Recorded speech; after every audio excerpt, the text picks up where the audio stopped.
Hello everyone. So for today's lecture, let us continue with the general steps in order to calculate the convective heat transfer coefficient, which is the H. Okay, so we know that once we get the H, then we can calculate the heat transfer rate, which is Q, because for convection problem, we can calculate using this formula. Q is equals to AS, which is the surface area, times the H, which is the convective heat transfer coefficient, the one that you need to find, and also delta T. So for delta T, you should really see from the question, it is between the surrounding temperature and also usually with the surface temperature. Okay, so this is the ultimately if you want to obtain this answer. Okay, and that's why you need to find the H. And as I mentioned, H is depending on various scenario and also depends on whether the question is external flow or internal flow, and also depends on the geometrical factor as well as the hydrodynamic behavior and also physical and thermal properties of the fluid. Okay, so here is the basic step. I hope that I don't need to go through in details, but just a reminder for you always to sketch your problem as the first step, and then have this analysis or have this strategy how to answer the problem in the first place by stating the valid assumption and also basis. Okay, and then find the physical properties of the fluid. So the fluid can be air, water, liquid metal, organic solvent, so it depends on the question. And then the physical properties that you need to be calculated is the heat capacity, viscosity, density, thermal conductivity, as well as Prandtl number. And this one need to be determined at the average temperature, either TF or TB average. Okay, so for TF is for external flow and TB average is for internal flow. Okay, so I hope that you can distinguish between these two. Then the next step is of course to calculate the Reynolds number. So it is depending either it is spherical or cylindrical. So if spherical or cylindrical, you should consider dimension D. But for a plate shape or block, you should use the dimension L. So L is for the length, which is parallel to the fluid flow. Okay, so please remember, L is defined as the length direction to the parallel to the direction of fluid flow. Okay, so then you have the equation for Reynolds number. So because you should really be able to distinguish whether to use dimension D or dimension L. Okay, so here are the difference. And then after you have obtained the Reynolds number, that means you are able to see what are the equation need to be used from in order to determine the Nusselt number. Okay, so actually you have tabulated the equation according to the requirement and condition based on activity 2-2. And of course the next step is to calculate H. Okay, because once you have the Nusselt number, you can obtain the H from this equation. Okay, so again, the dimension plays an important role here. So either dimension D or dimension L. And finally, of course, you need to calculate the Q, which is the heat transfer rate. And then in some questions, there are extended version. And of course, you should write down the steps in order to strategize how you would like to answer or tackle the questions. Okay, so as for today, I have explained to you the general step. Okay, and I would like to discuss on the external flow and specifically I would like to discuss on the cylindrical, the flow of fluid which is perpendicular to the cylindrical, for instance here. So actually for cylinder we can have either single cylinder like this one. Okay, so for single cylinder you need to use only one equation. Okay, so this is the equation, this basic general equation where Nusselt number is equals to the coefficient C multiplied with Reynolds number power of m and Prandtl number power of 1/3. And the value of C and M is actually can be found in table 4.6-1. And here, just to show you, because the flow of the fluid is perpendicular to the cylindrical axis, so this should be the direction of the flow, and you define the surrounding temperature as T infinity and the surface or wall temperature of the cylinder as TW. Okay, and because of that, you need to find the physical and thermal properties of the fluid that flow perpendicular to this cylinder at TF. So we know that TF is actually the average between T infinity and TW. So that means it is T infinity plus TW divided by 2. Alright. So this is table 4.6-1 where you can take the value of M and C with respect to the range of the Reynolds number calculated in your problem. Okay, so I think you will manage for this one because this is quite straightforward. And what I want you can also try this question, okay, with regards to external flow of a cylinder, okay, and I can provide you the answer later. Okay, so if you want, you can try, and this should be a very easy and straightforward question. All right, so that is basically for the flow of a cylinder, okay, for external flow of a single cylinder. So what is more important and what is more in another or maybe what is slightly complex than the single cylinder is when you have a bank of cylinders, okay, or a bank of tubes, because tubes are usually in the cylindrical form. So when you have a bank of tubes, that means the level of complexity of the questions is increased. Okay, so you have more complex questions or more complex problem. So that's why I want to discuss or focus more on how you can solve this kind of question. So here you see that you have a cylindrical, a bank of cylindrical which is arranged in either inline or staggered arrangement.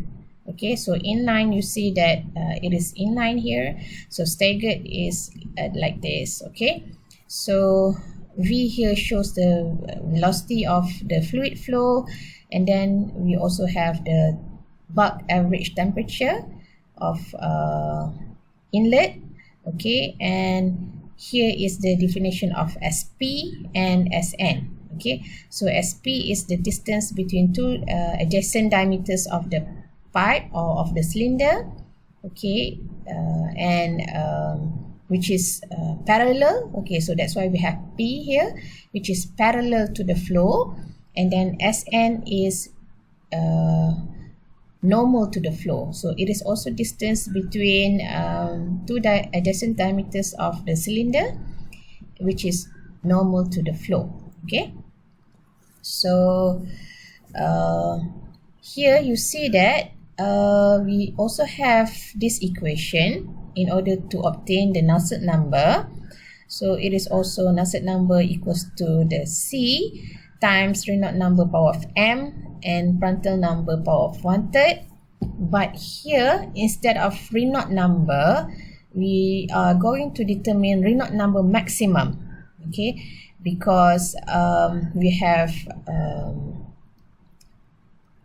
the velocity passing a number of tubes. So instead of just a velocity, then we need to determine the velocity maximum, okay, in order to give or to calculate the Reynolds number maximum. So how to obtain the velocity maximum? This is from this equation. So usually you are given with the velocity.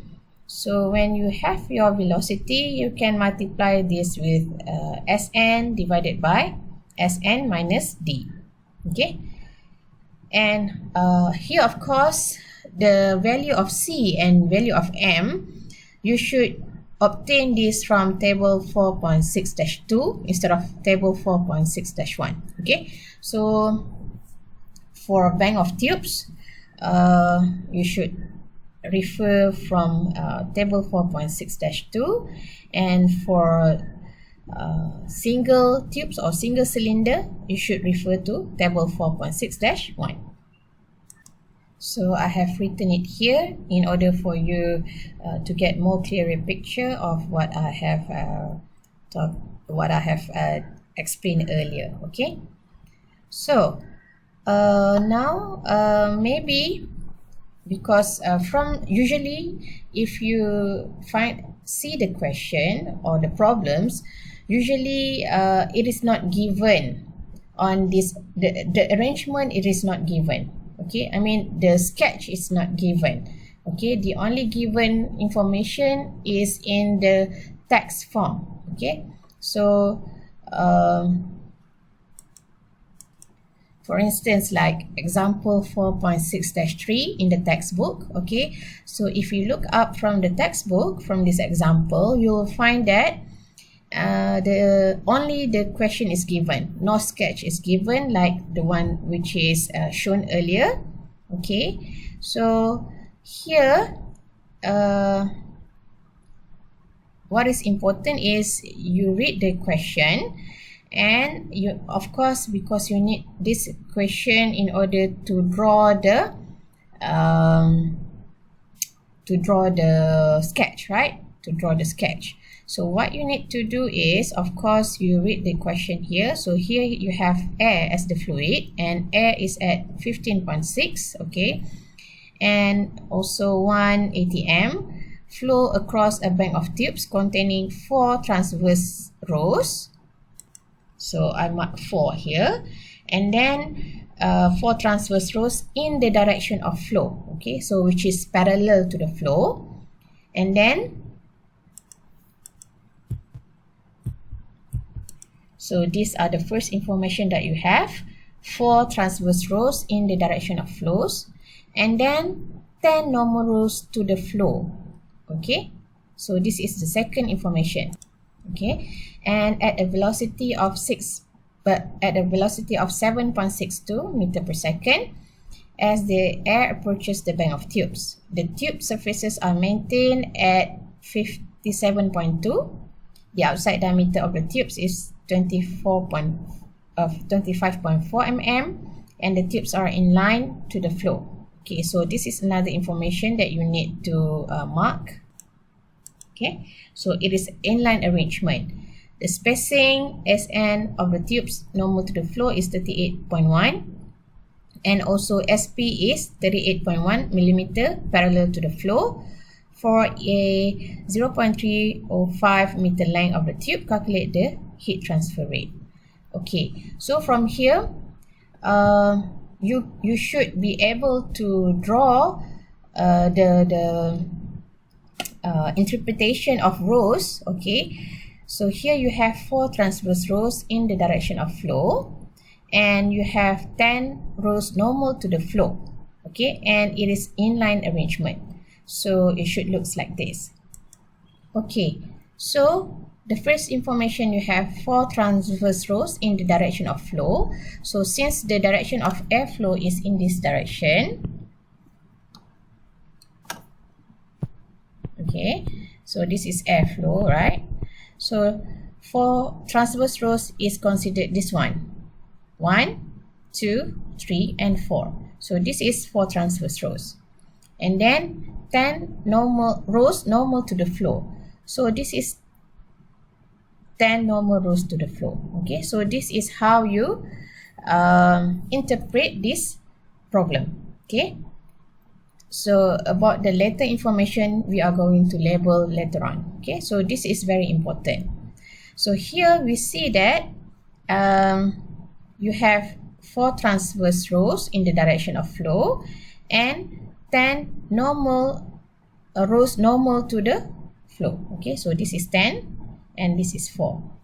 Okay, so we are going back to the so this is interpretation of the rows. Okay, and then we can see another interpretation. For instance, this equation. So I'm not going to go into details about this equation, but I have highlighted. Okay, so you can read, of course, these questions later on. So here we have a staggered arrangement. Okay, and then we have 7 rows of tubes in the airflow direction and 8 tubes per row. Okay, so again, if you want to draw the information here, so you should draw the 7 rows of tubes in the airflow direction. Okay, so as shown here, so this is staggered arrangement. Okay, so if this is the interpretation of what you have read, or this is if how you sketch your problems based on the given conditions, then you are correct. Okay, so note that, okay, sometimes you might do some mistake. Okay, the mistake is that instead of having 7 here, you have 8. Okay, so you have 8. So you have 8, and then you have 7 tubes for the row. Okay, so sometimes students cannot understand the question correctly, so they tend to make this mistake. Okay, so do not make this mistake, because if you do this mistake, you are going to lose all the marks for this problem, for this question. Okay, so I hope that you are able to correctly interpret the rows and also the rows here for the tubes of the banks. Okay, I mean for the tips of the cylinder.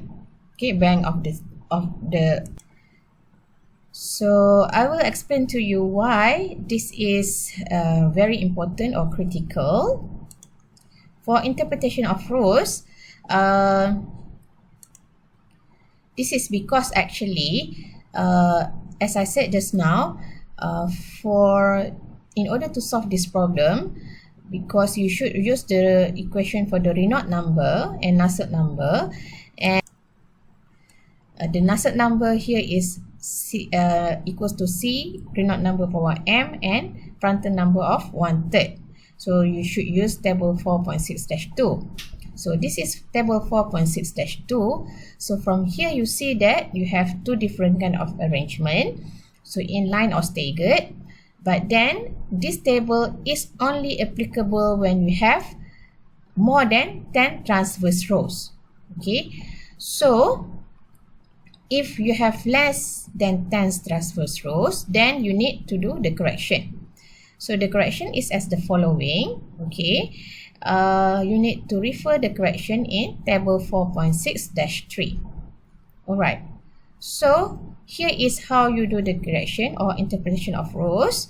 So I want to give you 2 scenarios. Okay, so for first scenario, let's say in the question or in the problem, you are given with either 4 rows, okay, or 4 transverse rows in the direction of flow. So here in the direction of flow shows that it is parallel, right? Okay, so then you are also given either 10 rows, 10 tubes per row, or 10 rows normal to the flow. Okay, so either these two, okay, So this scenario 1 needs correction. Okay, so I'm talking about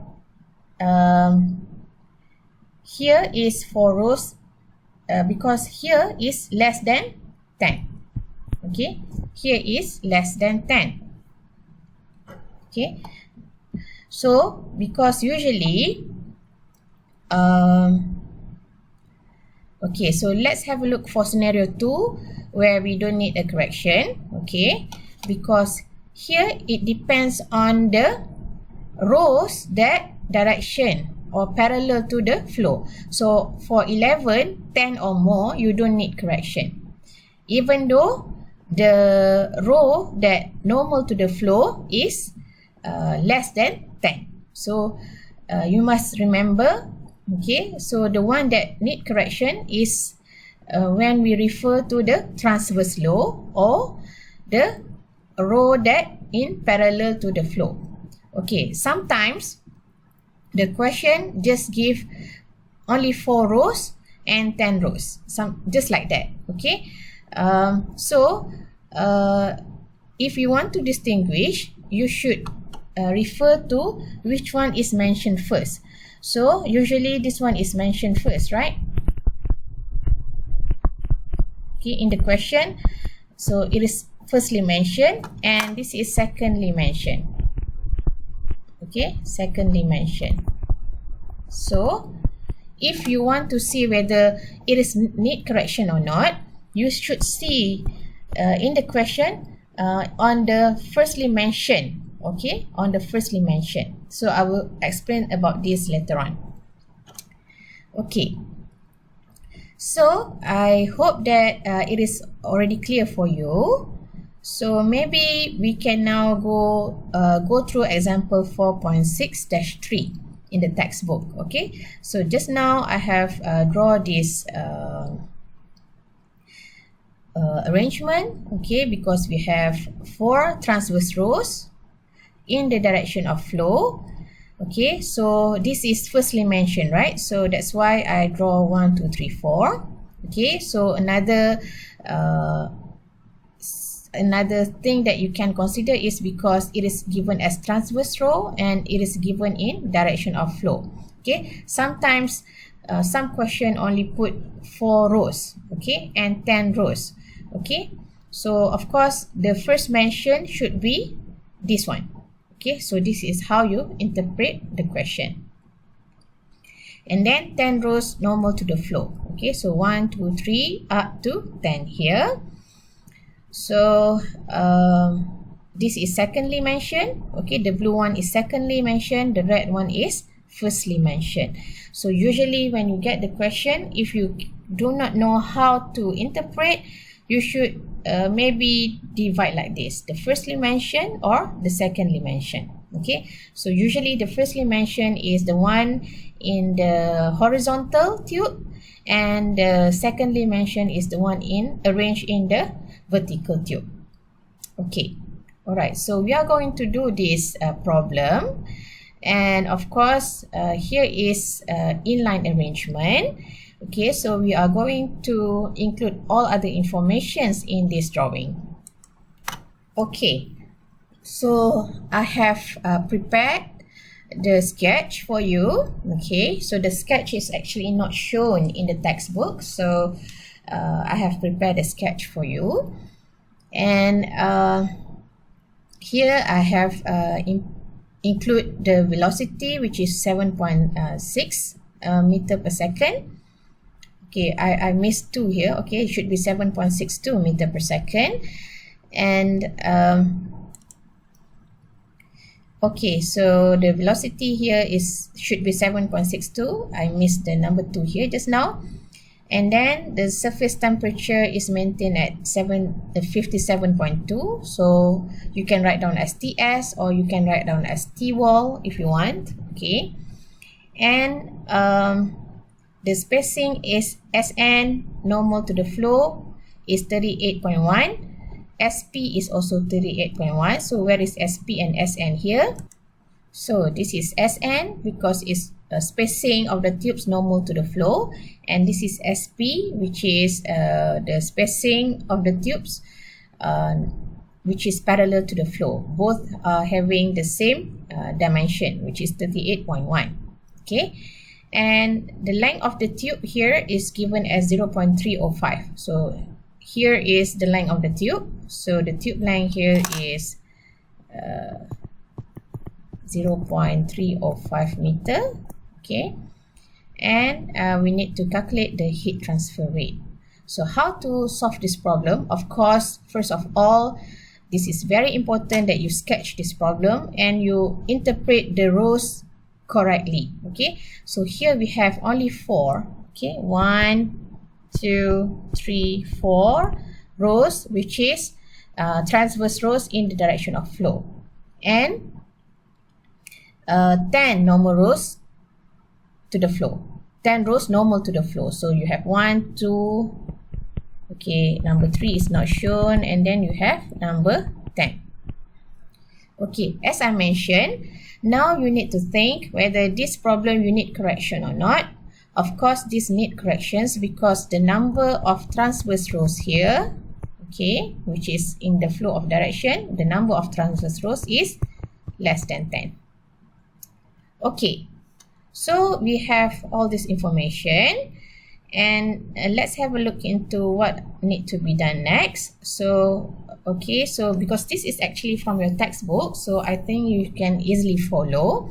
So first you need to take the ratio between Sn over D and as well as ratio between Sp over D.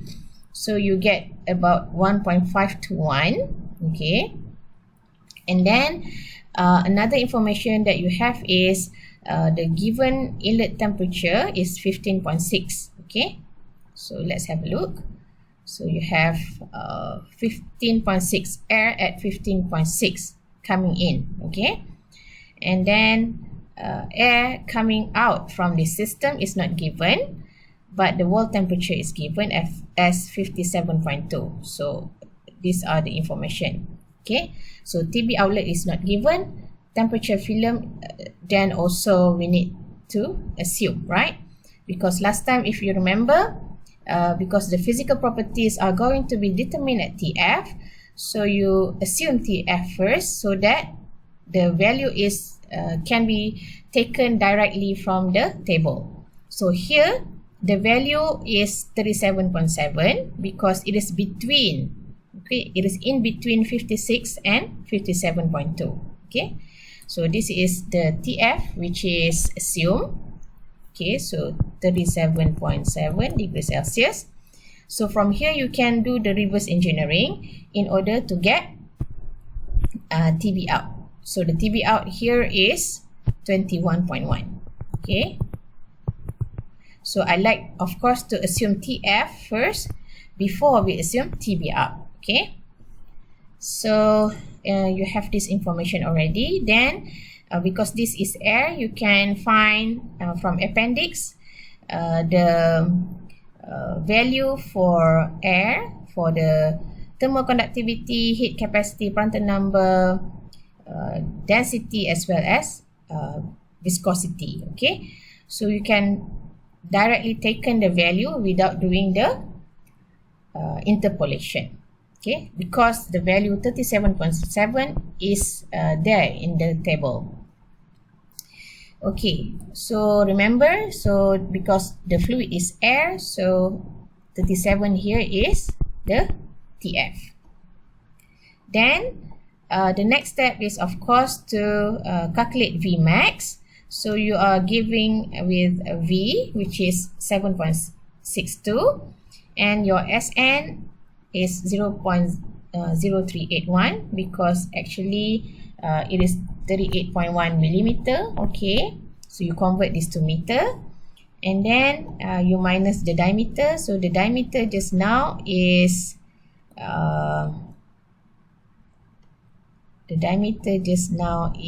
where is the diameter? Let me see. Okay, here is the information of diameter. The outside diameter is 25.4. So this is the outside diameter of the tube. So you have it here. Okay, diameter, right? So then you can put all the information here in order to get the Vmax. Okay, and once you get Vmax, you can calculate the Reynolds number max. Okay, so it is rho Vd max over mu. So same like the previous equation, but the only things that you need to consider maximum velocity instead of normal velocity. Okay, so do not make a mistake here. Alright, so once you have the Reynolds number, so it is 3.47 times 10 to the power of 4, and you should refer to table 4.6-2 first. Okay, so your ratio SPSN is 1.5, and you have inline. Okay, so your C and your M is 0.278. Your M should be 0.62. Alright, so by taking that value, then you can calculate the Nusselt number. So if you still remember, the Nusselt number equation is this one, power of M, and Prandtl number power of 1/3. Okay, and the Nusselt number is of course equals to H D over K. Right, so then you can combine this. Okay, so from the textbook it combined. So this is actually the Nusselt number, and this is the Nusselt number equation, and this is also the equation which relate between the convective heat transfer coefficient with Nusselt number. Okay, from here you can calculate, put all the information, and you will get your H is equals to 171.8 watt per meter square Kelvin.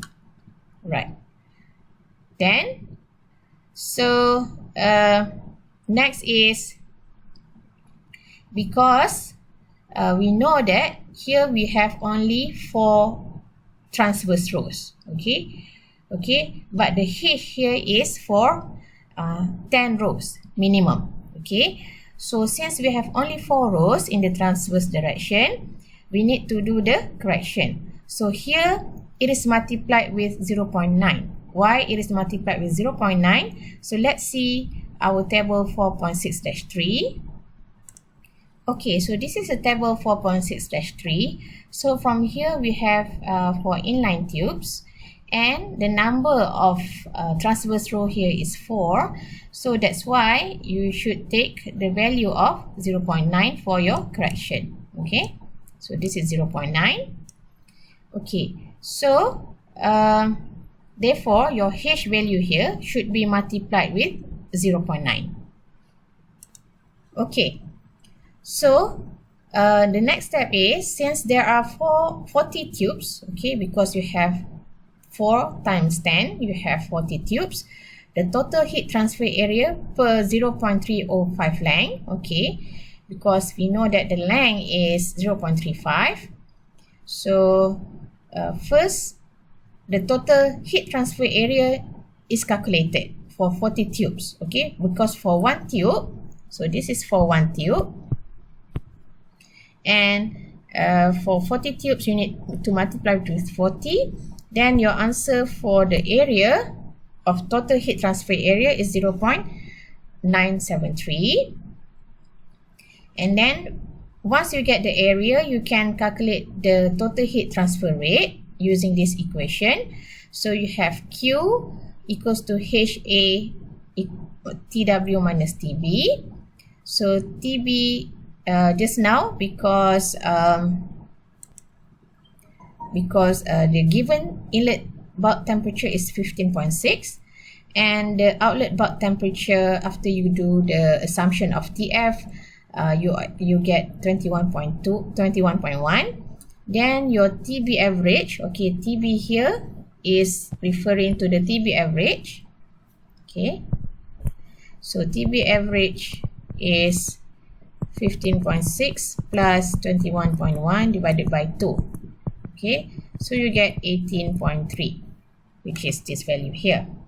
Okay, then solving this problem, or solving this equation, you get Q equals to 5852 watt. Okay, so that is not the final answer, because you need to check whether your TBO assume is correct. So you need to do another heat balance, okay, in order to calculate the delta T, which is the temperature.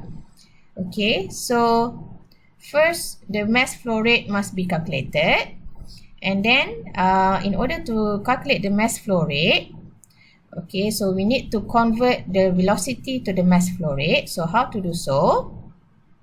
Okay, so of course we must calculate the area, cross-sectional area first. Okay, so how to get the cross-sectional area? So cross-sectional area is actually this part. Okay, so cross-sectional area is because you have 10 normal tubes, 10 tubes in the normal to the flow, so you have 10, and here is Sn, so 10, so this dimension should be 10 times Sn, and this dimension should be Lt. So in order to get the cross-section area, so you have cross-section area equals to 10 Sn times, here should be actually Lt. Okay, so from there you get 10 times Sn, which is 0.0381, and the Lt here is 0.305. So this is actually given in the question. Okay, so this one, right? Then you get your cross-sectional area of 0.1162. Okay, so here is the inlet temperature. So the inlet temperature, there is also density for inlet temperature, because we need to calculate that one in order to convert this to mass flow rate. Okay, so you need to find the density of air at this temperature in order to convert the velocity to the mass flow rate.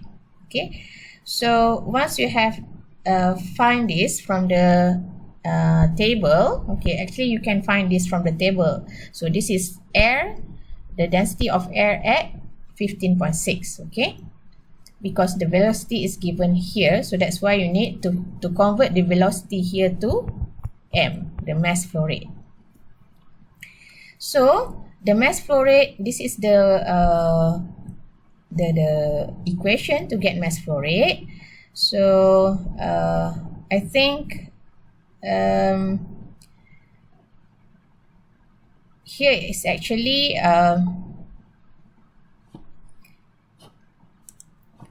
you should use this equation, okay, the velocity times density and times the cross-sectional area. So you don't need this 3600 actually, because here you see that you don't need the 3600, right? So this will be your mass flow rate.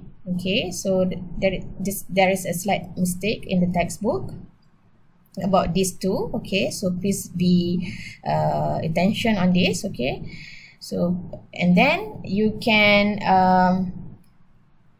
get the heat balance from another equation, which is Q equals to mCp delta T. So Q you have already obtained, which is 5852. mCp, so Cp here is the Cp of air.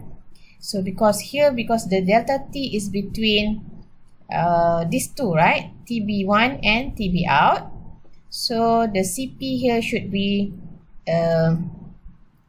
at TF, which you have already obtained.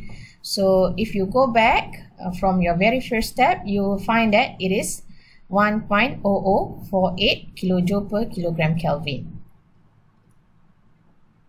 Alright, so if you solve this, you get delta T equals to 5.37.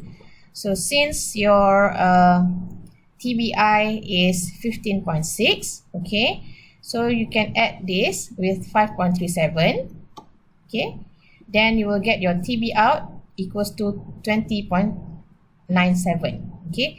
So in the first place, you assume TF equals to 37.7, so that you get TBO 21.1.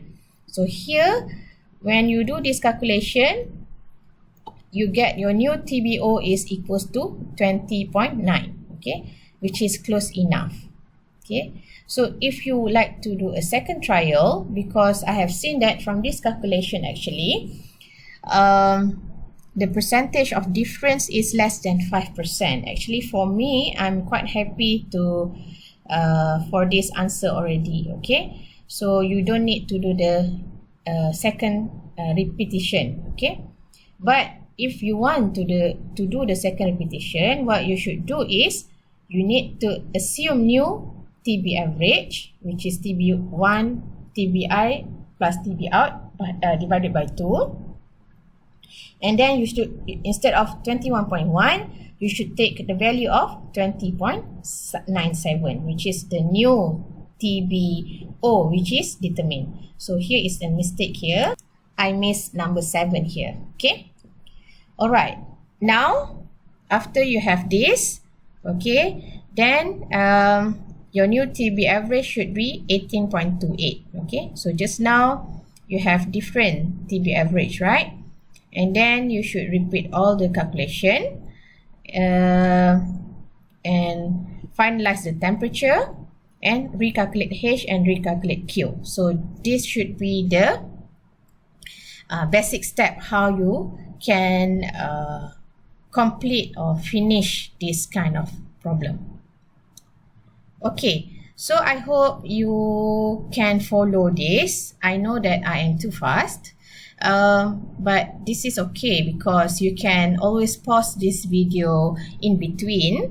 Okay, and what I would like you to do is I would like you to do the group activity 2-6. Okay, so this is not individual activity, but this is group activity 2-6.